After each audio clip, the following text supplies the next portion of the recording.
I'm just, and part of me is still, it is a little awkward. I don't do the gore and the spooky dukes. Is that a goal?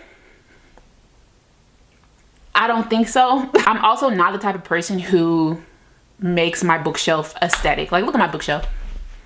Not interested.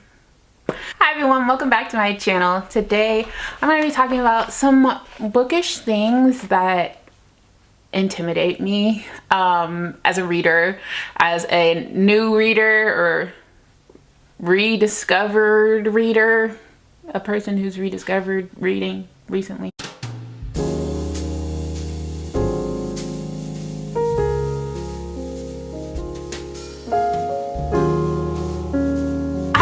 These are things that intimidate me because I am like on the social platform of like book communities or like just as a reader in general, but nonetheless they've crossed my mind and they intimidate me. So first up I have annotating. Oh my gosh. So it's intimidating because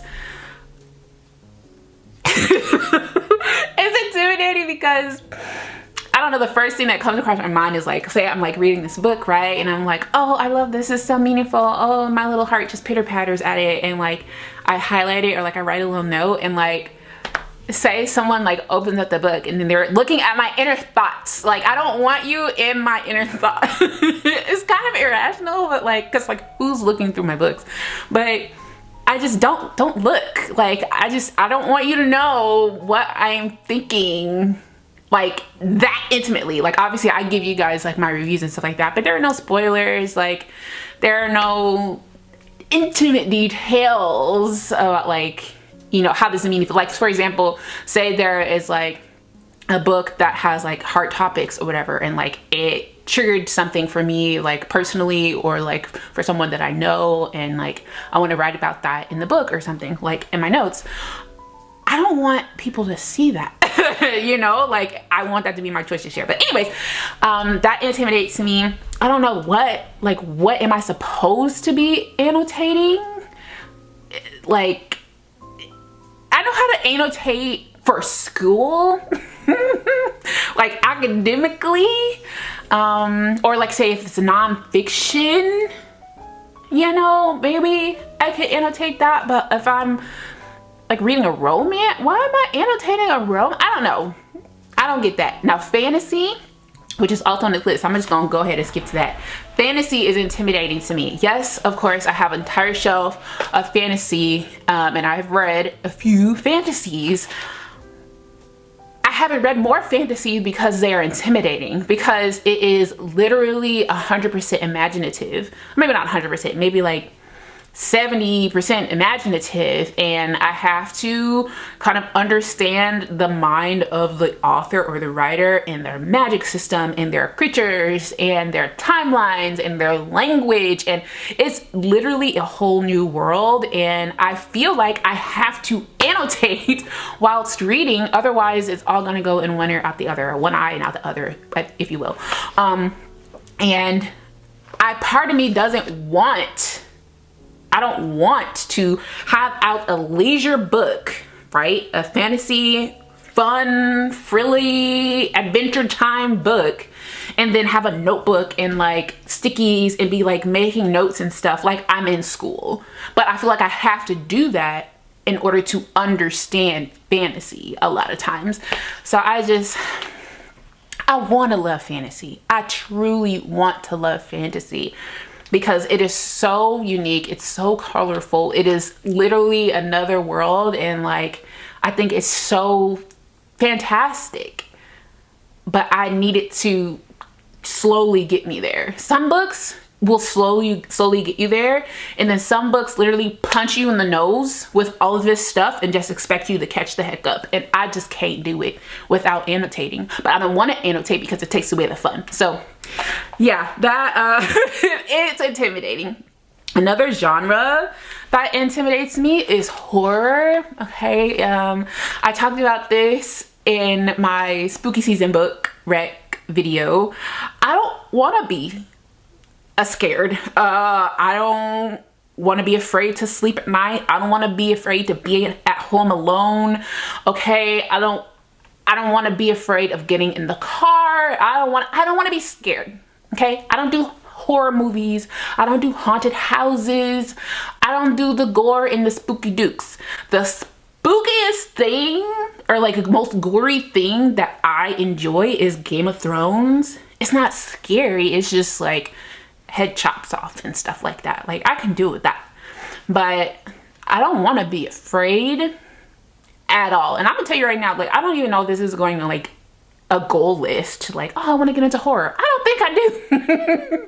I don't think I do. It's just now I feel like if I do read horror, it's probably gonna be YA, because hopefully you ain't gonna get too crazy. Hopefully it's not gonna get too crazy. And now that I think about it, I think I have technically read a YA horror. It was The Weight of Blood by Tiffany D. Jackson. That is like a modern retelling of Stephen King's Carrie.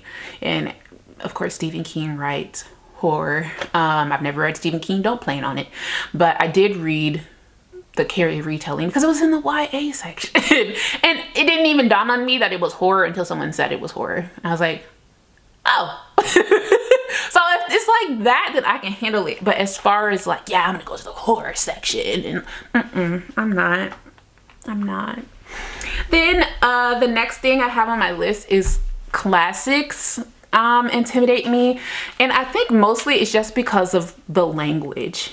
It is like a different vernacular given the times, you know, say it's from like 1500, 1600, something like that. Like, I truly have no idea what you're saying. It's kind of like reading the Bible. Like, you know how many times I have to read the same verse for me to understand, like, not only like the meaning, right, the philosophical meaning behind it, but like the actual literal what these words placed together are meaning. I feel like that sometimes reading classics. And I don't think this is an unpopular opinion. I think this is a very common opinion sometimes from people who don't read classics and nonfiction. There is I don't know, like kind of a stereotype or like a stigma for people who only read classics, is that they're hoity-toity. And I promise you, like, I'm never going to be the person who like just reads classics. I do have some classics technically, but I don't want there to be some type of like, oh, I'm this kind of reader, so blah, blah, blah, or you're this kind of reader, so blah, blah, blah. Like, I don't know, like, is it hoity-toity because you could understand and like you just read it very fluidly versus me, who I'm gonna need like pen, paper, binoculars and all of that to understand? Like, I don't know. But is that a goal? I don't think so. I can't say that, oh, I really want to read more Jane Austen. Like, I don't. I've read some Jane Austen for school, in high school. But was it life-changing? Absolutely not. Absolutely not. And I don't, sometimes the one thing that I do like about some classics is they have like tons of different covers that are very like storybook-esque. And I do love storybooks and like Disney and like the fairy tale type of looking covers. So I do like that about classics. That would be kind of cute. But I'm also not the type of person who makes my bookshelf aesthetic. Like, look at my bookshelf. There's nothing aesthetic about it. It's practical for me. I don't have decor unless it serves a practical reason, like separating sections of books. Yeah, just classics. They're intimidating, but again, not interested. Next, I have vlogging in public. All right, so I have a chunk of time right now while I'm filming where I was like, I could go to the bookstore, I could go to the library and like get some content. I don't want to. I won't say it's awkward, but I feel like I'm being intrusive because people are trying to shop. You feel me? People are trying to be in their happy bookish spaces, and then here I come with my camera and I'm talking and I'm in the way, and like, I don't want to do that. I don't want to disrupt someone else's like happy space. And then also, I'm just, and part of me is still, it is a little awkward. It is a little bit awkward because yes, I do, obviously I do like booktube and stuff like that. And I'm not like ashamed to say I do that. It's just, I don't want people looking at, like I'm at home right now. Nobody's watching me actively film this. If I had 5 people watching me actively film this, it would be awkward for me. So I think that part of it, as far as like vlogging in public, that's why I'm just like, I want to go like the least amount of traffic time in the bookstores. Like if I go during the week, say I have a weekday off from work and I go during the week and there's tons of people in there, I'm like, why ain't y'all at work? Never mind you, I'm not at work, but why are you guys, it's 11 o'clock on a Wednesday. What are you doing in here? Like, shouldn't you be at work? I should have this place to myself. But it's intimidating, but at the end of it, like I do feel very proud, and I do feel like once I rip the band-aid off, I'm like, oh, that wasn't so bad. And like the content looks really cool. I like it, but it's intimidating.